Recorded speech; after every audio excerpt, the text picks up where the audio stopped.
It is great to be back on the farm, to be quite honest with you, for this Hoosier.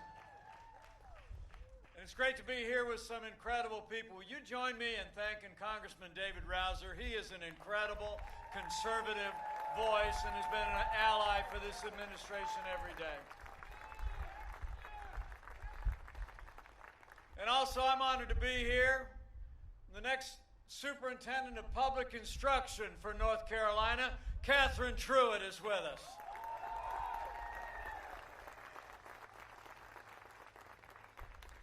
To all my fellow Americans from near and far, I know it's been a long time since the President was here in North Carolina.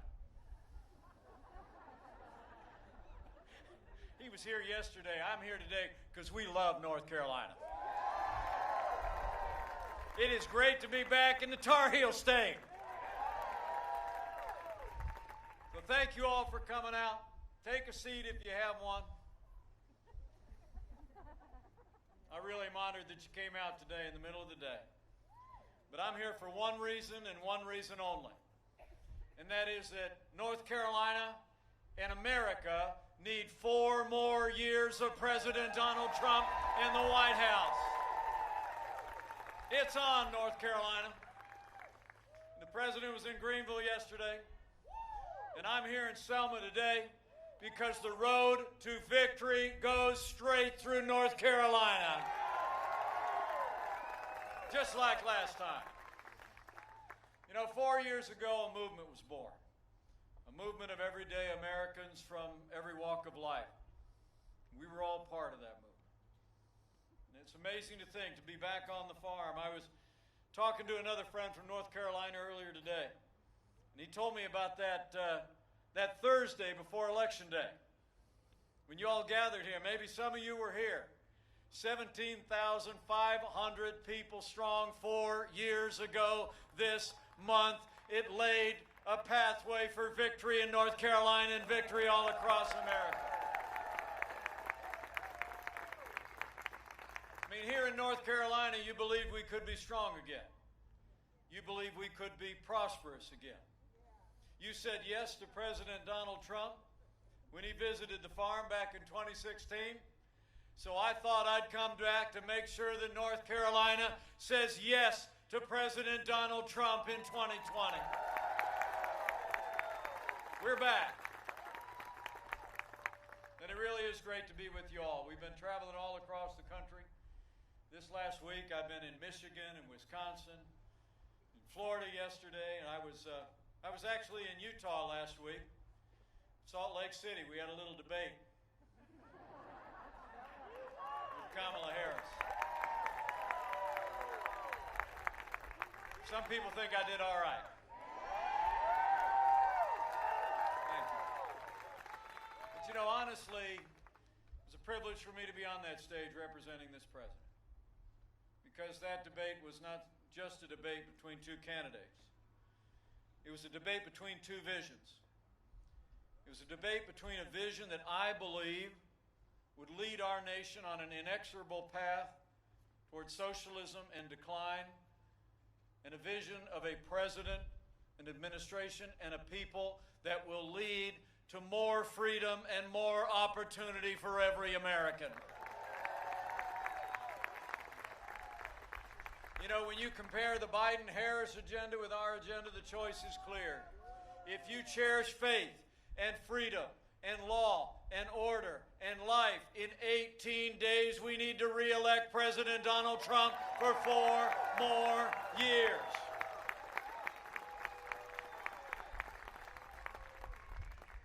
You know, it's amazing to think about all the progress that we made. 4 years ago, when you gathered here at the farm with the candidate Donald Trump, we were inheriting a military that had been hollowed out by years of devastating budget cuts. Our economy was struggling to break out of the slowest recovery since the Great Depression. Terrorism was on the rise around the world. And worse still, we witnessed a steady assault on our most cherished values. But in our first 3 years, all that changed. We provided for the common defense. We cut taxes. We rolled back regulation, unleashed American energy, supported law enforcement, life and liberty, and the Constitution of the United States of America. And I have to tell you, standing here about an hour away from one of the largest and most important military bases in the world, the home of the Airborne and Special Operations Forces, North Carolina should be proud every day of the men and women of Fort Bragg.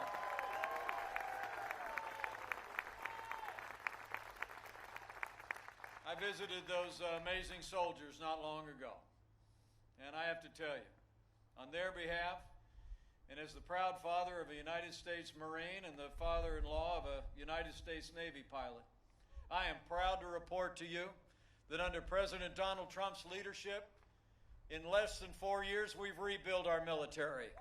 We've restored the arsenal of democracy, and we are finally giving our soldiers, sailors, airmen, Marines, Coast Guard, and Space Force the resources and support that they need to defend this nation.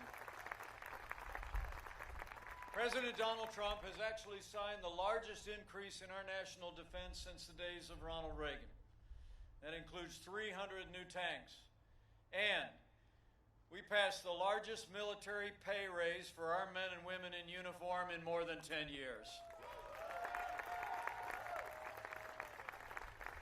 And with that renewed American strength, we've taken the fight to radical Islamic terrorists on our terms, on their soil. In fact, last year, America's Special Forces captured the last inch of territory of the ISIS caliphate, and they took down their leader without one American casualty. Abu Bakr Baghdadi is gone. You know, that mission was named Operation Kayla Mueller. Named after an incredible young woman whose parents I was with just last week when I was in Salt Lake City. When Joe Biden was Vice President of the United States, our military came to the White House, said they knew where Kayla Mueller was being held by Baghdadi. She was held for 18 months and dealt with inexplicable terrors and abuse. But history records when they came to the White House under the Obama-Biden administration, our military had a plan to go in, but they delayed fully for a month. And by the time our special forces went in, they arrived on the scene, and all the evidence suggested that Kayla Mueller had been moved 2 days before. She's about the age of my 2 daughters right now, and I can't even imagine the loss that that family experienced. And they said, they truly believed if President Donald Trump had been president, things would be different, and Kayla Mueller would still be here.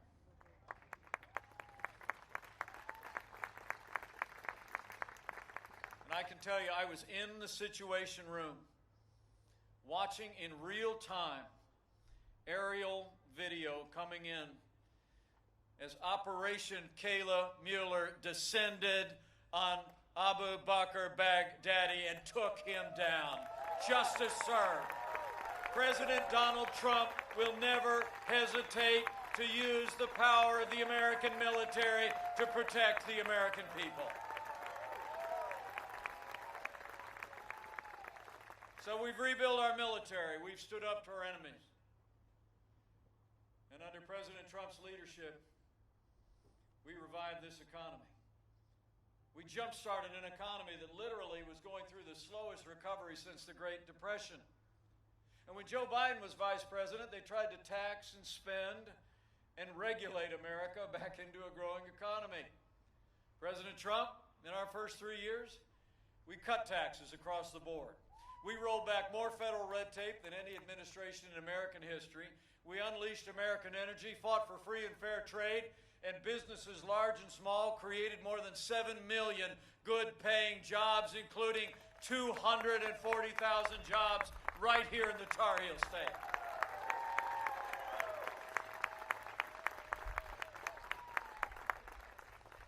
to tell you, as a son of the heartland myself, I grew up with a cornfield in my backyard.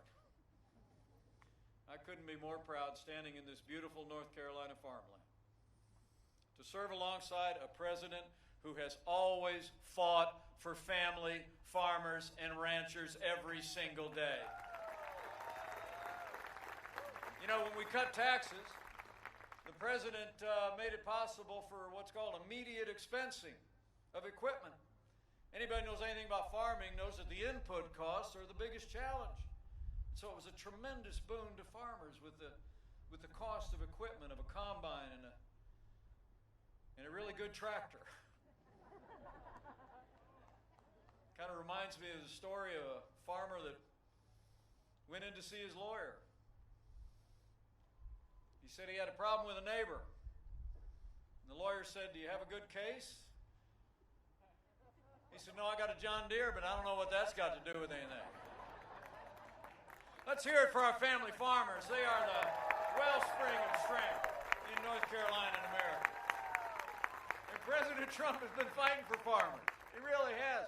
We repealed in this administration what the Obama-Biden administration passed. It was called the Waters of the USA rule. It infringed on the private property rights of American farmers, and we reformed that rule and took a stand for private property.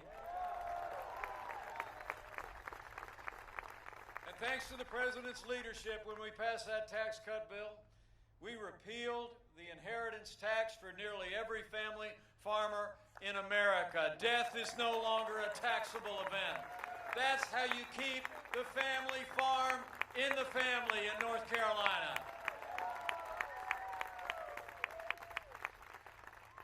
So we've stood for our security. We've stood for prosperity in the city and on the farm. And every single day, President Donald Trump has stood strong for the rule of law. As I stand here today, I'm proud to report we've seen more than 230 conservative men and women confirmed to our federal courts at every level. And they are all jurists who will uphold the God-given liberties enshrined in our Constitution, like the freedom of religion, the freedom of speech, and the Second Amendment right to keep and bear arms. It's incredible. And let me tell you, that level of success, literally transforming our judiciary in 3.5 short years, would not have been possible without the strong and consistent support of Senator Tom Tillis.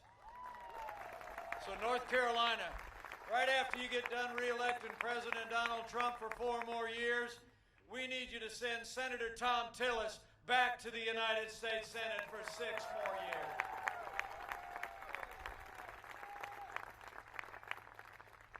You know, last month, we rightly paused as a nation to honor the life and service of the late Justice Ruth Bader Ginsburg. But when the memorials were over, President Trump fulfilled his constitutional duty, and he nominated a brilliant, principled, conservative woman who loves the Constitution to the Supreme Court of the United States, Judge Amy Coney Barrett. She's amazing. I'm a little partial to Judge Amy Coney Barrett. You know, she is from Indiana. But she's amazing. The President and I couldn't be more proud of her. It's one of the reasons why we continue to call on Democrats to give Judge Barrett a respectful and dignified confirmation. But we had reason to be concerned, you know, based on what we've seen from the Democrats. You know, all of you may remember when Judge Amy Coney Barrett was being confirmed for the Court of Appeals just a couple short years ago. The Democrat ranking member of the Judiciary Committee actually said she was concerned about Judge Barrett's Catholic faith. She said, quote, "The dogma lives loudly within you." And Hollywood elites started off this time just the same, criticizing her faith and her convictions.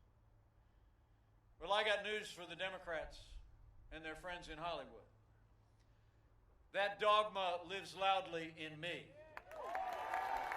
That dogma lives loudly in you. And that dogma and the right to live, to work, to worship according to the dictates of your faith lives loudly in the Constitution of the United States of America.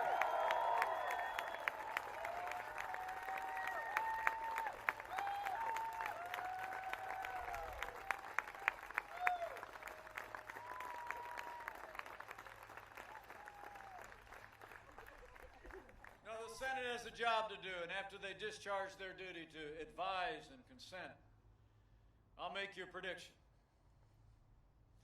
Judge Amy Coney Barrett will soon be Justice Amy Coney Barrett. We're going to fill that seat.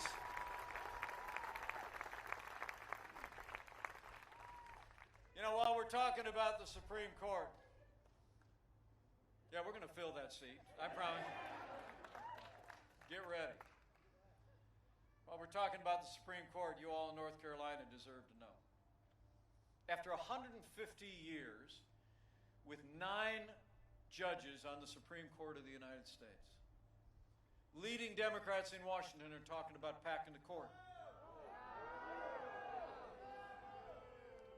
I mean, Joe Biden a while back refused to answer the question in the presidential debate.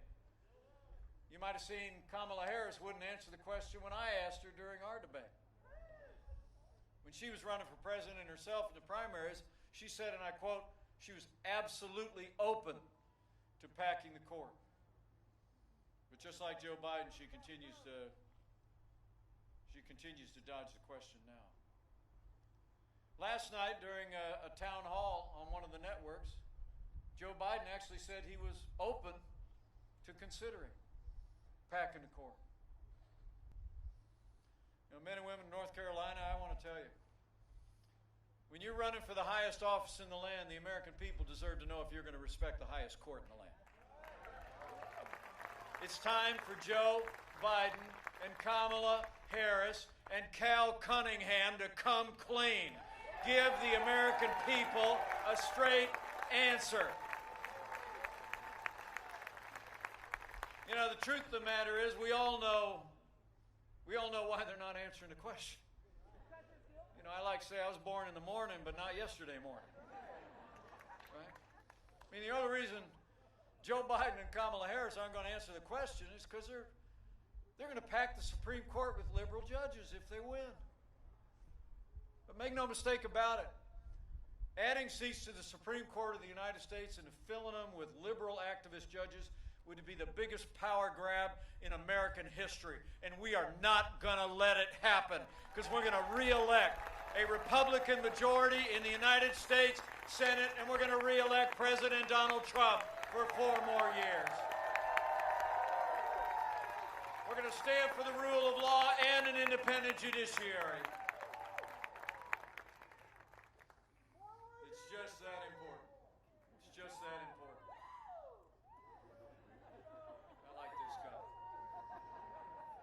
We stood for the rule of law, appointed conservatives to our courts. We stood for an independent judiciary. And President Donald Trump has stood every single day with the men and women who serve on the thin blue line of law enforcement, and we always will.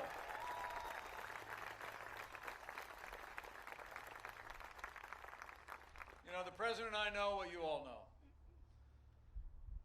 The men and women who put on the uniform of law enforcement across this country are some of the best people in America. And they deserve the respect of every American every single day.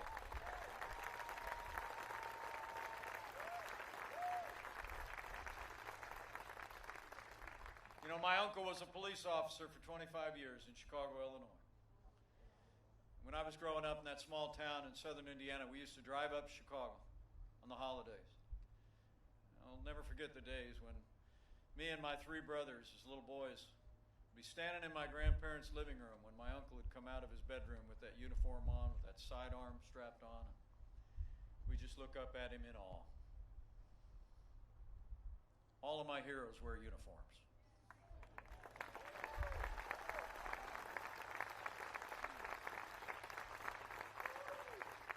Now, the President and I will always support the right of every American to peaceful protest. It's enshrined in our Constitution. But rioting and looting is not peaceful protest. Burning businesses is not free speech. I was in Minneapolis not long ago. I traveled there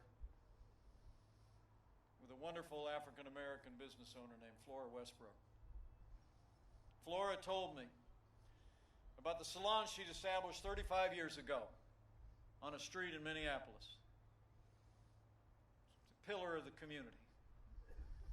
And how just 2 days after the killing of George Floyd, she watched as violent protesters came closer and closer and closer until the night they burned her salon to the ground. She and I stood there along what remained of her salon. And I looked her in the eye and I told her,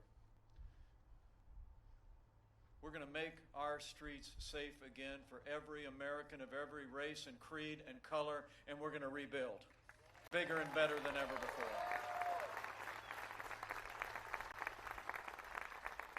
You know, for months, all Joe Biden talked about was peaceful protesters. Remember, all summer long, that's all we heard.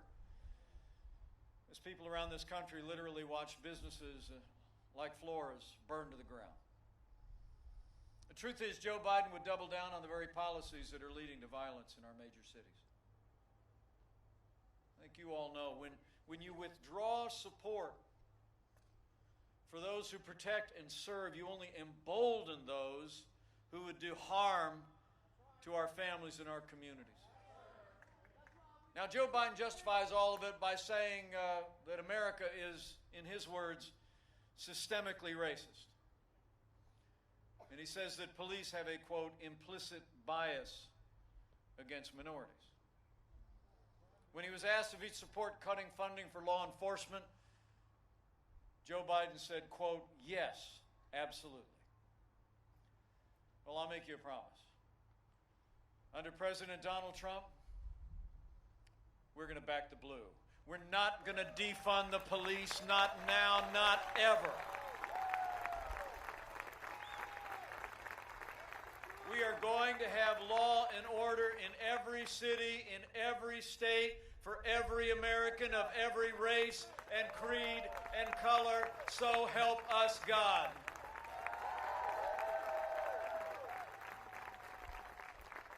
And I think you all in Selma know what every American knows in their heart. We don't have to choose between supporting law enforcement and supporting the African-American families and minorities that live in our major cities. The truth is, our administration has been supporting law enforcement, some 4,000 new police officers on the streets. We launched Operation Legend as we saw violence rise in our major cities. But I also couldn't be more proud to be vice president to a president that saw the lowest unemployment ever recorded for African Americans. We saw the record investment in historically black colleges and universities, so well represented here in North Carolina. We passed opportunity zones that have created investment, and we've supported school choice so that any American of any race or income can choose where their children go to school. We've supported law enforcement, supported our African-American communities, and we're going to do both for the next 4 years.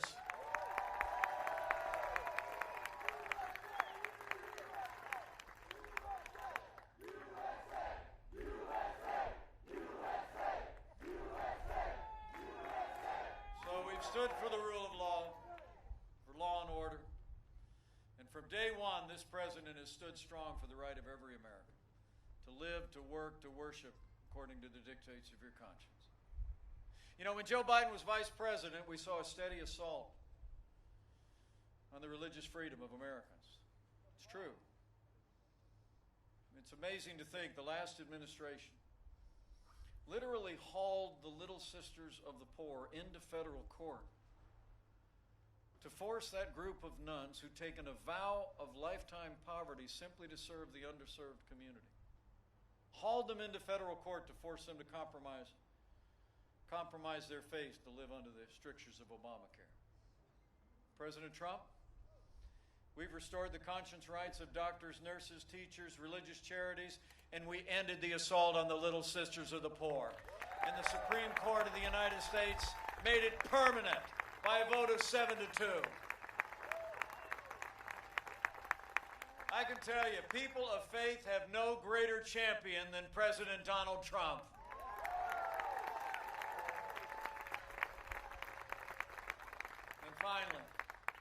And finally, where Joe Biden and Kamala Harris support taxpayer funding of abortion all the way up to the moment of birth, they're calling for historic increases in the largest abortion provider in America and want to fund and promote abortion around the world.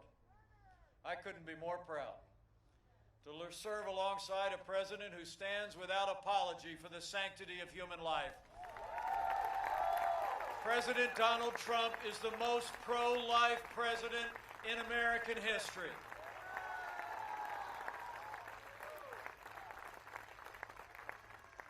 So we rebuilt our military. We revived our economy. We stood for law and order, liberties, and life. We did it all in the first 3 years. And let me say, none of that would have been possible without the strong and consistent support of North Carolina's delegation to Congress.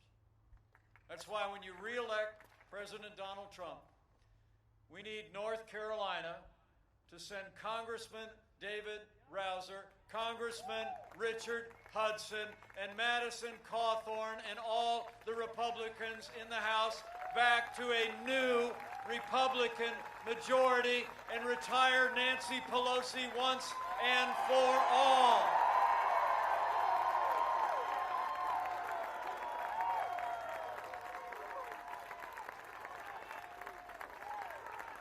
Let's get it done. I mean, it's amazing.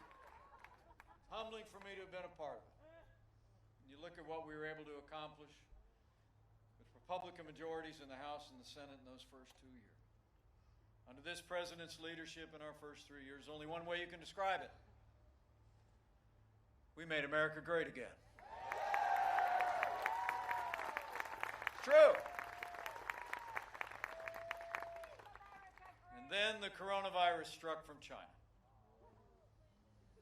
But I'm here to tell you, before the very first documented case of community transmission happened in February, in the month of January, President Donald Trump did what no American president had ever done. He put the health of Americans first. He suspended all travel from China, the second largest economy in the world.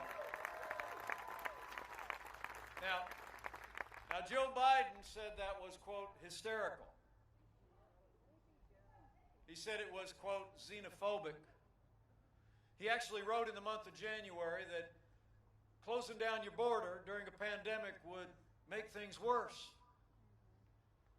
But I can tell you, as head of the White House Coronavirus Task Force, President Donald Trump's decision to shut down all travel from China saved hundreds of thousands of American lives and bought us time to stand up the greatest national mobilization since World War II. It's true. We reinvented testing. More than 120 million tests have been done so far. We saw it in the manufacture and distribution of billions of PPE, medical supplies, and equipments to our incredible doctors and nurses. We've developed medicines that are literally saving lives across the country, and we are on track to have the first safe and effective coronavirus vaccine before the end of this year. That's leadership. And let me say, on behalf of the President and the First Lady, how moved we've all been by the outpouring of prayers and concern for the first family just a few short weeks ago. But the President and I really know that the concern and the prayers expressed for them is just emblematic of the love and the care and the concern and the prayers that Americans have ushered for all of those who have struggled every day over these last 8 months in the midst of this pandemic. And so can we just take a moment We just give a round of applause for the doctors, the nurses, the caregivers, the first responders, and everyone who's been there for family members, neighbors, and friends who've suffered, lost, and struggled in the midst of this pandemic. Heroes all.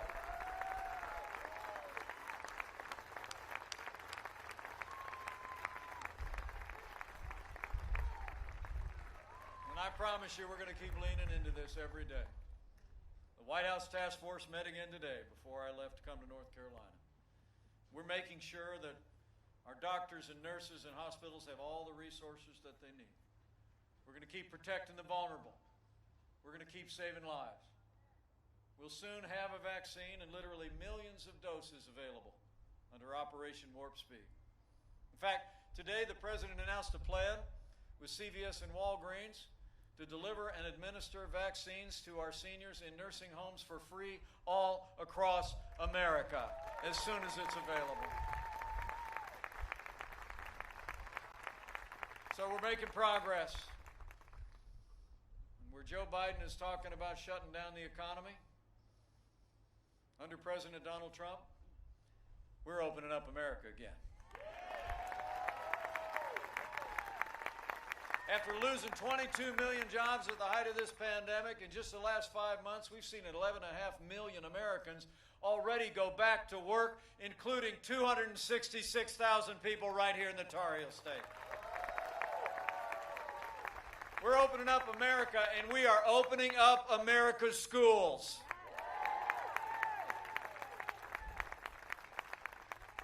I'm proud to report to you that school teacher I've been married to for 35 years is already back in the classroom, teaching art at a little Christian school. And we just authorized the distribution of over 100 million rapid tests, 15-minute tests, and we're shipping them out to school nurses and administrators all across America so we can get our kids back in the classroom and keep them back in the classroom safely where they belong.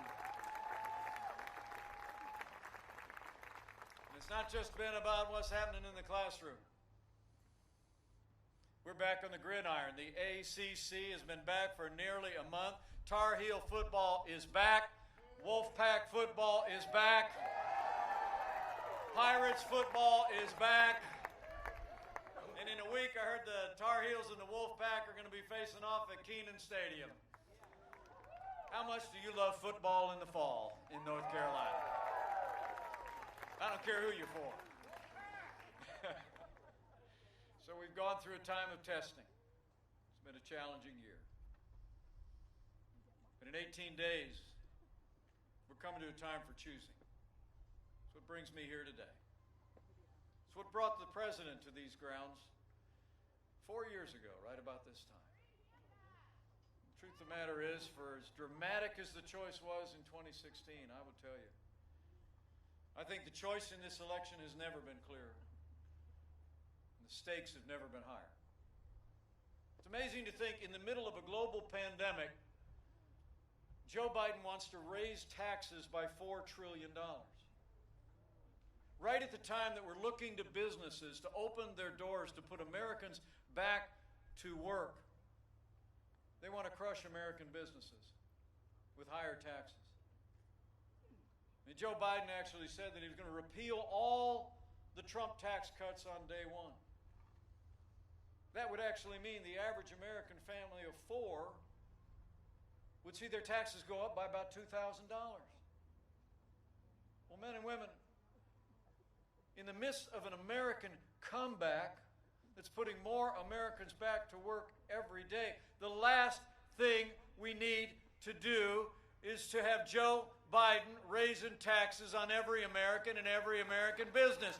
President Trump not only cut taxes before, we're going to keep cutting taxes for middle-class Americans for 4 more years.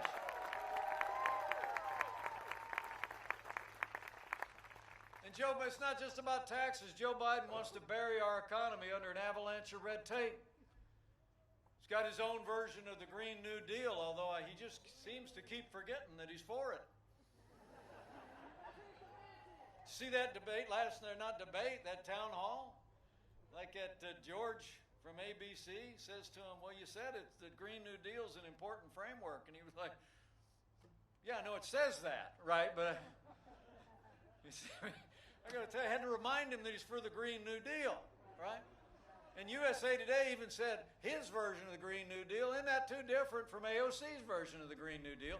He wants to put us back in the Paris Climate Accord. President Donald Trump has actually advanced policies where we have the cleanest air and land ever recorded, literally the cleanest water in the world, and we're still a net exporter of energy for the first time in 70 years. We can do it all. We can protect our environment and be energy independent. That's the leadership of President Donald Trump. And the president was talking today about seniors. Seems like every time an election gets a little closer, Democrats start talking about what Republicans are going to do. And I'm here to tell you, as the president said today down in Fort Myers, President Donald Trump has protected Social Security and Medicare every single day, and we're going to protect it every day for 4 more years. We lowered the cost of prescription drugs. In fact, Medicare Premium Advantage premiums actually fell by 34%, where when Joe Biden was vice president, drug prices literally skyrocketed.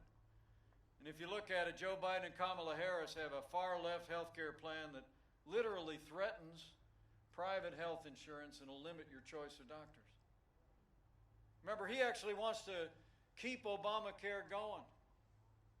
And suddenly you got a lot of Democrats that like to talk up Obamacare, but I got to tell you, when we took office, Obamacare was a disaster. You remember, they said if you like your doctor, you can keep him. Not true. If you like your health insurance, you can keep it. Wasn't true. They said insurance premiums were going to go down. Well, insurance premiums had doubled by the time we took office.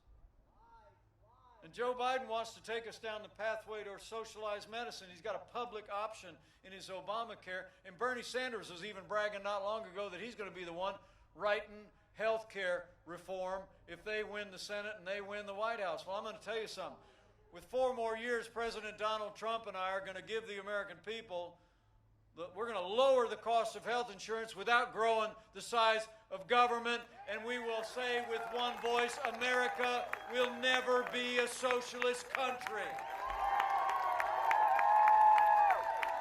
We're going to reject socialized medicine, and we're going to give Americans medicine and health care based on free market principles and consumer choice. Beyond health care, the choice in this election couldn't be clearer when it comes to trade. So important in a place like North Carolina and all across America. You know, when we took office, literally half of our international trade deficit was with China. We were losing $500 billion a year to communist China. Now, Joe Biden, he's been a cheerleader for communist China every step of the way. It's true. He said that the rise of China economically, giving rise to those incredible deficits, was a positive development. President Trump, we put China on notice. We said the era of economic surrender is over. He imposed tariffs and demanded that China open their markets to what we grow and what we make and respect the private property rights of every American. And when it comes to our neighbors to the north and the south, I don't know about you here in North Carolina, but over in the Hoosier State, in the 25 years since NAFTA, we literally saw entire communities shuttered as factories closed and jobs moved south of the border. For all those 25 years, Joe Biden never lifted a finger to reform it. But under President Donald Trump, the man who wrote The Art of the Deal, Americans got a great deal. NAFTA is gone. The USMCA is here to stay, and it's a huge win for North Carolina agriculture and North Carolina manufacturing. In fact, I'm actually told that experts suggest that we're going to sell $2.2 billion more in agricultural exports to Canada and Mexico alone. Now, y'all deserve to know, though, Joe Biden's running mate, Kamala Harris, was one of only 10 members of the Senate to vote against the USMCA. She said it didn't go far enough on climate change. And Kamala Harris put her radical environmental agenda ahead of North Carolina's farmers, North Carolina's workers. President Donald Trump and I are always going to put American farmers and American workers first.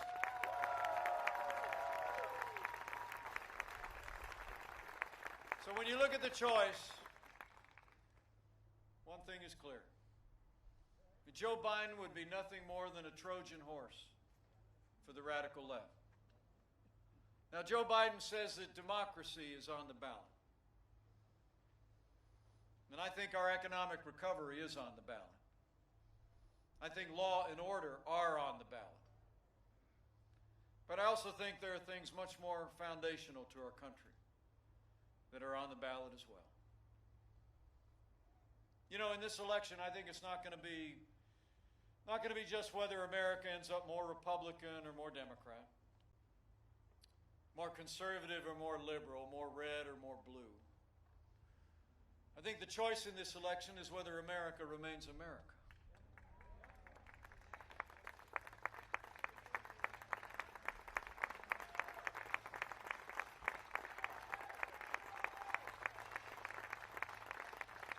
Whether we're going to chart a course on all the ideals that Old Glory represents, of freedom, individual responsibilities, and the American dream, or whether we're going to let Joe Biden, Democratic Party, and the radical left take America to a very different place.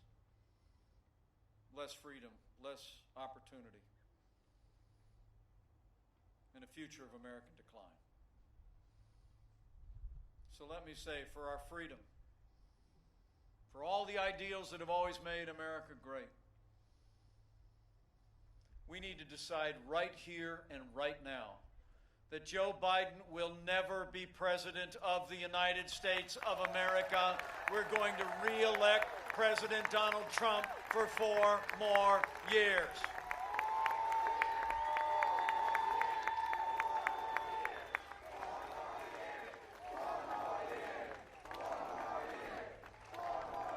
It's that important. It's that important. It's about freedom. You know, it really is great to see you all come out today, and I'm really grateful for it. I'm going to be on the road every day between now and when the polls close, but being here at the farm with all of you is a real privilege. And let me also say it's the greatest privilege of my life to serve as your vice president, and I want to thank you for the honor. I really do.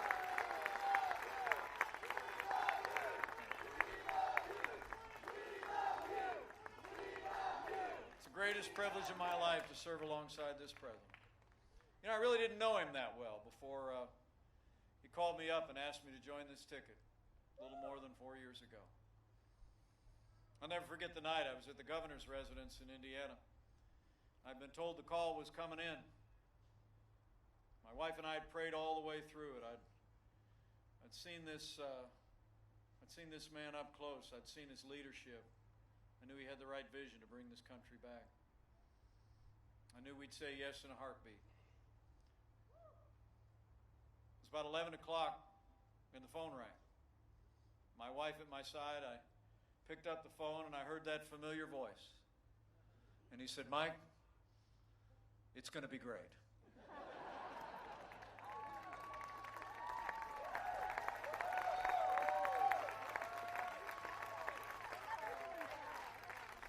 And then he said, "Well, we're going to have to work. We're going to have to go out.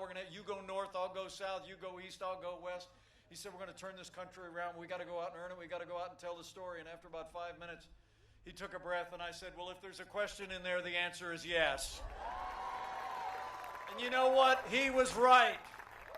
We made America great again in 3 short years, and with 4 more years, we're going to make America even greater still.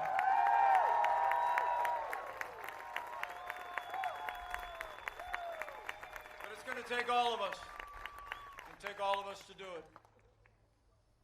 You know, the president and I, some people think we're kind of different. But I can tell you, we've gotten to be very close friends. I've seen him when the cameras are off. And I can tell you firsthand, there's not a day gone by against unprecedented opposition that this president hasn't gotten up and fought to keep the promises that he made to the people of this country. Now it's our turn to fight for him. It's on, North Carolina. We need to bring it. So I got a couple things I want to ask you to do over the next 18 days. First off, I need you to vote, North Carolina. I need you to vote for 4 more years of President Donald Trump in the White House. You know, early voting started yesterday. So after we finish up here, if you don't have plans, I'd like you to go over to the Richard Harrison Gymnasium, 601 West Noble Street, and vote to re-elect President Donald Trump. And remember, friends don't let friends vote alone. Bring a family member, bring a neighbor, bring a coworker, and vote to re-elect this president. Secondly, after you vote, I want you to go tell somebody what you heard here today. Okay? I want you to talk to people at work and at worship. I mean, get online, post something on your Facebook page. Say, I was out at the farm, I ran into Mike. I even came out because I thought it was going to rain, I didn't care. And he got up there and talked for like 45 minutes, just giving the top lines of everything we've done and the choice that we face as a nation. You know, I got to tell you, 4 years ago, I never doubted. I never doubted that something very special was happening across the country, and I feel just the same way now. Because the truth of the matter is, 4 years ago, I had the sense that I have today. You know, the American people, in a very real sense, were starting to turn the sound down on all the pundits and the prognosticators on the television. We were just starting to talk to each other. I mean, people started to say, you know, we can have a president again that doesn't apologize for America, but stands up for America on the world stage.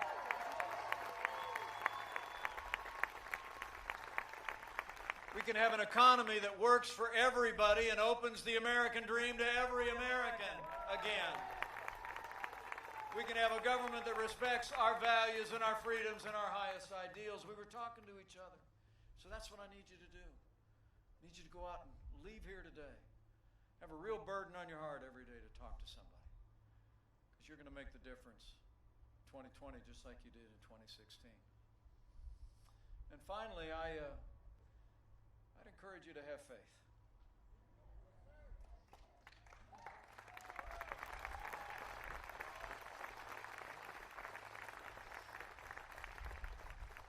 You know, I truly do believe in those ancient words. Where the Spirit of the Lord is, there's freedom. So that when we stand for freedom, when we stand with those who are fighting for freedom and defending freedom, we make His work on this earth our own. And that means freedom always wins. So have faith. You know, standing here on the farm, I can't help but think of how many times in that old book my wife and I try and open every morning and reflect on. How many times the Nazarene told us to consider the farmer. Consider the farmer who patiently waits for the land to yield its valuable crop. Waiting for the rain in the fall and the spring. Be patient, to have courage. So I just want to encourage each and every one of you. As you vote with a friend, as you reach out and talk to your neighbors and friends every day over the next 18 days, continue to have courage and have faith that He who has seen this nation through much more challenging times than we could possibly imagine is still with us today. must not grow weary in doing good. For in due season, we'll reap a harvest. Because God isn't done with America yet. So pray for America. Pray for all the American people. It'll make a difference. And I'm absolutely convinced if all of us do all that we need to do between now and Election Day, to vote, to spread the word, and to pray, we're going to see another great victory all across North Carolina and all across America. We're going to make North Carolina and America safer than ever before. We're going to make North Carolina and America more prosperous than ever before. And with Congressman David Rouser, Richard Hudson, Madison Cawthorn, and all their colleagues in a new Republican majority in the House of Representatives, with Senator Tom Tillis in a renewed Republican majority in the United States Senate, with President Donald Trump in the White House for 4 more years, and with God's help, we will make America great again. Again.